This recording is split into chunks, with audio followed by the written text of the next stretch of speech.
This video is sponsored by wasteofspace.com. Are you looking for a personal website? Do you want somewhere where you can record all your dreary blog posts, all your wonky out of focus Insta photographs, all of your useless YouTube videos, all of your failed attempts at Wordle, whatever Wordle is, all your keep vegan cat videos? No, not that sort of cat video. Well, you need wasteofspace.com. Go to wasteofspace.com and put in the code Hutchings 0.0005 and you can get, yes, you can get, not Hutchings, you can get 0.00005p off your first order and a discount on your first 40 years of subscription. So go to wasteofspace.com. And now for the video. Well, hello and welcome to my latest video. Now, one of my regular viewers and subscribers, I'm sorry, but as you know from one of my recent videos, in order to get a shout out on my video, you've got to pay. So I'm not going to mention your name, but one of my regular subscribers said, right, Julian, you've milked this injury long enough. Isn't it about time that you did a video? Well, I thought I'd do a quick rundown, incidentally, of my injuries, just so you know. First of all, I've got a rather major bruise on my right eyelid. Okay, you may not be able to see it. I've also fractured my right earlobe. Can you see there, just on the right hand side? I've had it in a splint. The splint's come off now.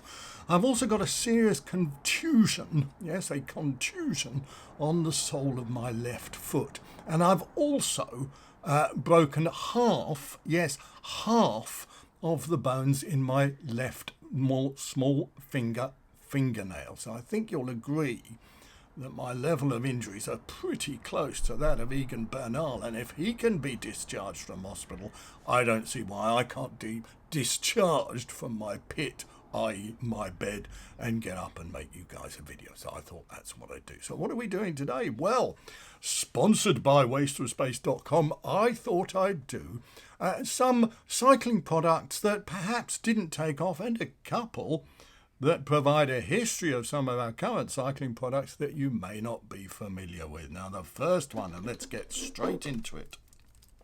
And this, incidentally, is the scale model. This is a scale model of the first steam-powered bicycle. Yes, you say to yourself, a steam-powered bicycle. Well, as you know, one of the big things in cycling at the moment, no, it's not gravel, that was last year's thing. One of the big things in cycling at the moment is e-bikes or electric bikes. In other words, a bit of extra assistance for those people who are too lazy just to use their legs to cycle. And being a lazy cyclist is not new, my friends. Oh no. Back in the 1700s in China, where, as you know, the bicycle was originally invented, some wag or some wizzo wag came up with the idea of a steam-powered bicycle. Now, this particular model, and you'll notice that the handlebar, I don't know if you can see that, the handlebar is damaged. The reason for that is because the amount of steam that they used, the amount of power that they generated in this bike was so overwhelming that it blew off half of the handlebar as well as the left arm of the first 30 riders to try and ride the steam-powered bicycle. So it generated an enormous amount of torque.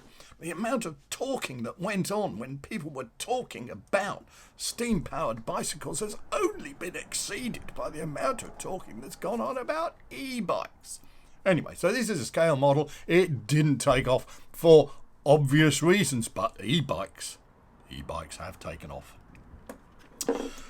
The next idea, which was not wholly successful, you will know that when the bicycle was first invented, it was made of wood. The wooden wheels, it was a wooden frame. People wore wooden shoes because it developed in Holland where they wore clogs, so they used to wear clogs when they rode their bicycles. And they also came up with the idea of a wooden chain. Yes, can you imagine that? Everything they thought could be made of wood, but they just couldn't find a way of getting the little links, right, on the wooden chain to join up into something that we would recognise, and you can see here an early prototype of it, although this of course is not wood. This is an early prototype of the wooden frame, the wooden chain, beg your pardon. The thing about the wooden chain is it just didn't work. So all of those inventors who slaved away in their upstairs mother's bedrooms tried to develop a wooden chain so they could go on the Dutch version of Dragon's Den and make a fortune. It just didn't happen for them, unfortunately. Now, we all know that when you ride in the dark, now you use lights. And lights were earlier, they used to be powered by batteries, often they still are, or they're powered by USB chargers, which are charging a battery within the light. But the first lights, as you can appreciate, because this was in the days before electricity, the earliest lights were these things, yes, and this is a candle, not one of Gwyneth Paltrow's candles. No, this is a normal cycling candle. This was developed by Castelli back in the 1800s.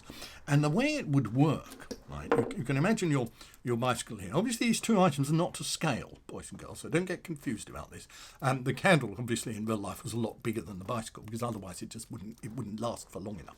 So what they used to do is they'd have a candle like this, right, and they would perch. You see, there were special mounting points designed, they're made out of CNC machined aluminium on 3D printers, and they do special mounts to mount the candle. So you'd be riding along, dusk would fall, things would be getting dark, and you'd pull out your box of matches or your lighter, your Zippo, whatever it was, and you would light the candle, and that would light your way. And you generally would have a red candle at the back, and this is why lights for rear lights now are red, because the original rear candle lights were red. And you would have a white or a light candle like this. That would be your front light, and that would go on your handlebars like that. Now, what they found, and you might say, well, why didn't they kind of think about this in the first place? Well, inventors weren't that inventive back in those days. What they found was once you started a bit of movement, the flame would blow out. And therefore you'd be left in the dark. So then people thought, well, why can't we have a kind of glass cover, like you'll see on one of the early gas lamps, and then that would protect the candle flame from the wind. So they tried that, but every time they went over a bump or so forth, the glass thing would fly off and it would smash, and then the candle would go out again. So they persevered with the candle lights for many, many, many, many years until Einstein finally invented the battery, and therefore they could use, they tried to get a battery into the candle. They found that didn't work, but then eventually they came up with the light we know today, that has a battery in it, and now it has a USB charger, and that's how we light our way on our bicycles. Now, another early idea, and this was a relatively recent idea, that Rapha, the great clothing brand company Rapha, and I have here a Rapha sock. Now, you might say to yourself, well, how do we know that's Rapha, Julian? Well, I've got a surprise for you. This is how you wear the sock, but on the inside of the label, right? And this is the great thing about it, right? It's on the inside of the label, so the only person who's going to know that you are wearing a Rapha sock, unless you decide to take it out of the cafe stop and turn it inside out, the only person who's going to know you're wearing a Rapha sock is you. And that is the essence of what Rapha has done with its brand. They have developed an item or a series of cycling clothing items that are so desirable that the only way you can have them is not to let people know that you've got Rapha gear. So this is a Rapha sock. Anyway, that's not what I wanted to talk about. What I wanted to talk about was Rapha sock cleats. And they thought that the clever people, the boffins at Rapha, decided that one of the big weight penalties on a bicycle was shoes. Okay, so they thought, well, if you could dispense with shoes, you could dispense with around about 3 or 4 kilograms, because a pair of shoes, I don't know if you've noticed, they're pretty damn heavy.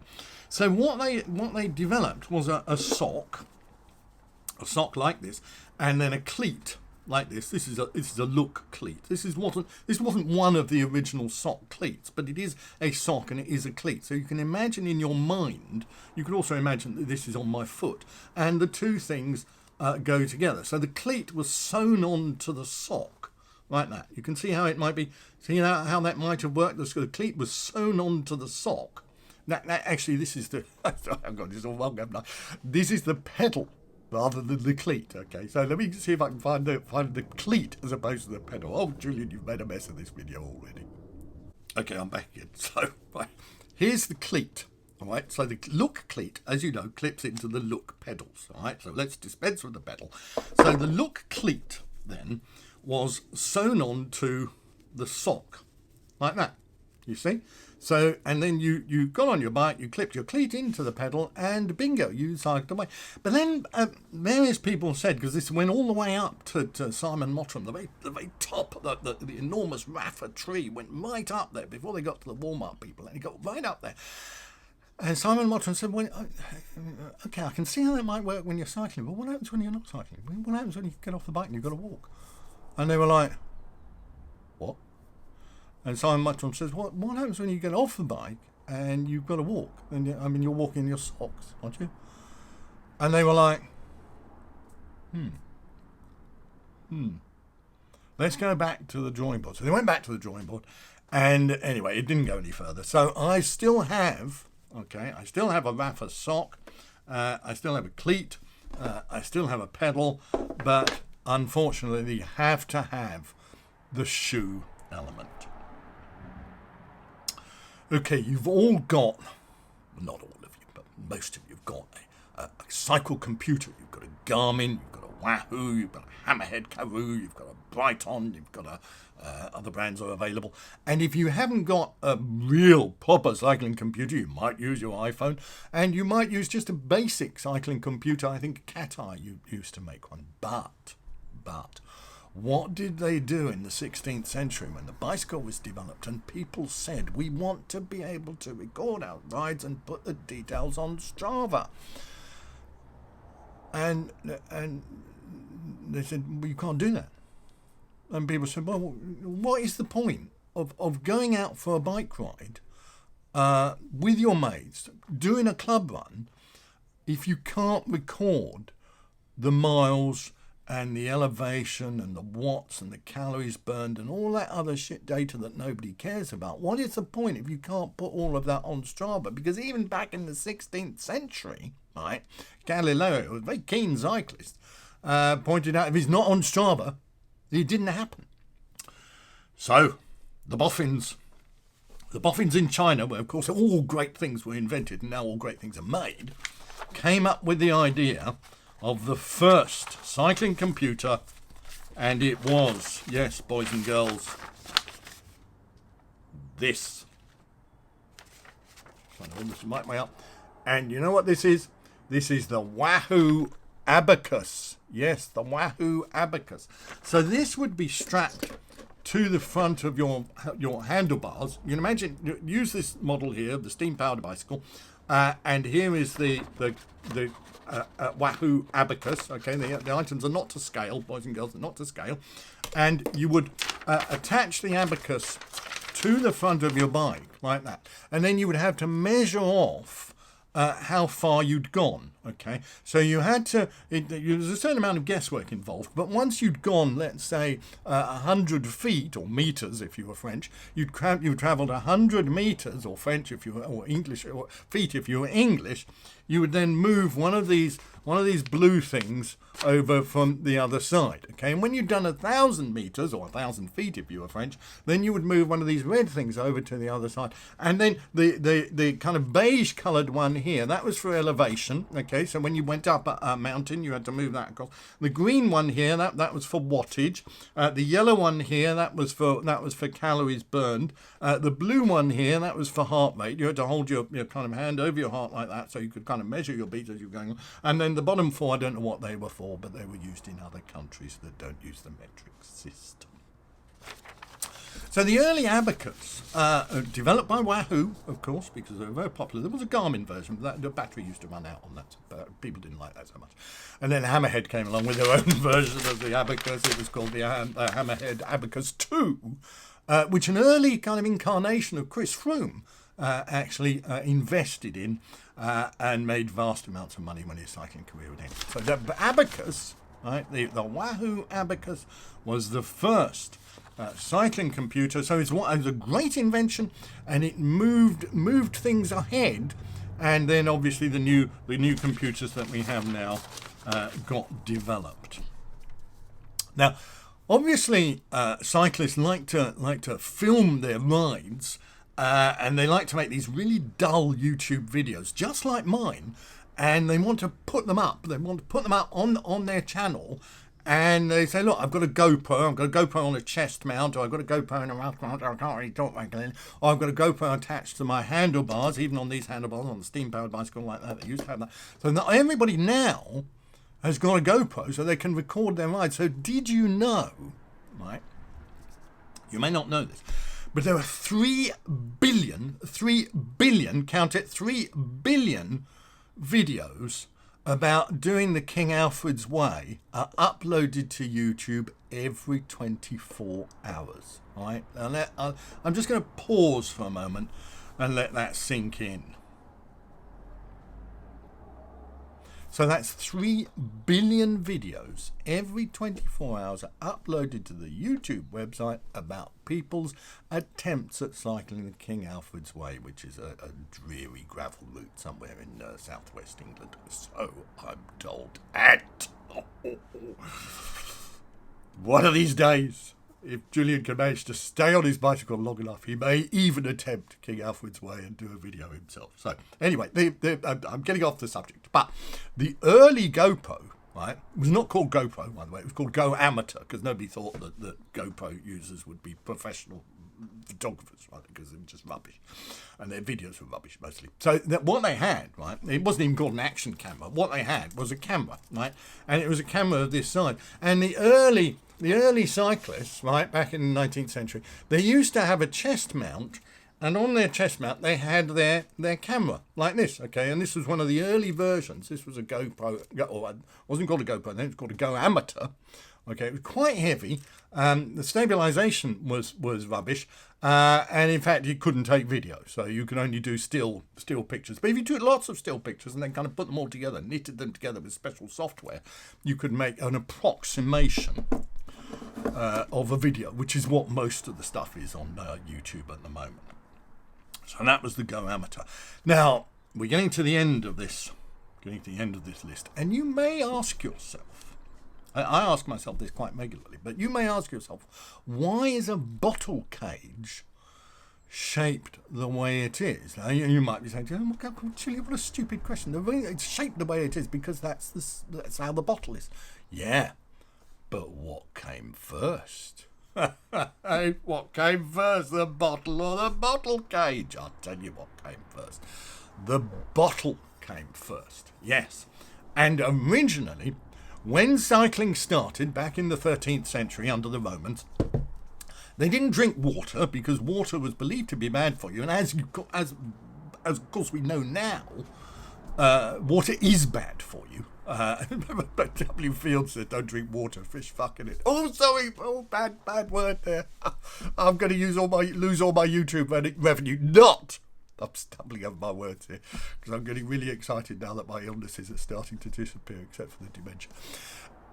I'm going to lose all of the YouTube revenue, which I then give, as you know, to the Vine Food Bank in Croydon, because I used a bad word. So anyway, that's the way it goes. So the original, right, people used to Vine. They didn't drink water because it was bad for you, because W. Fields had said, don't drink water, fish fucking it. So people used to drink wine instead. And the bottle cage on your bike, and you can test this out if you have a wine bottle in your house, and if you're one of the middle classes, you almost certainly do, and you've probably even got a cellar full of them.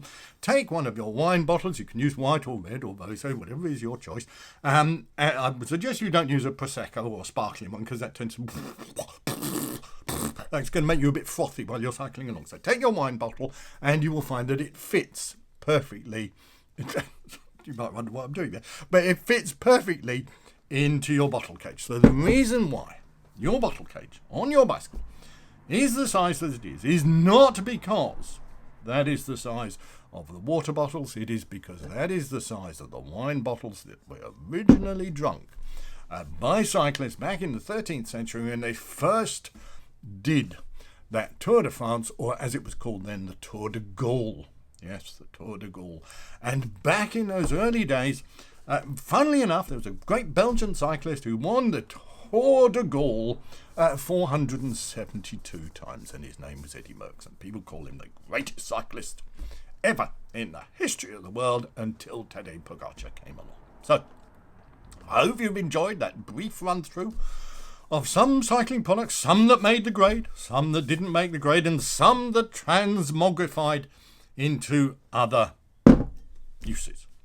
If you want to buy any of these products or reproductions of them, you can go to my website, www.justwhattheworldneedsafuckinganotherpersonalwebsite.com/Julian Hutchings, where you can buy all of these items at a vastly reduced 0.005% discount if you order before the end of today.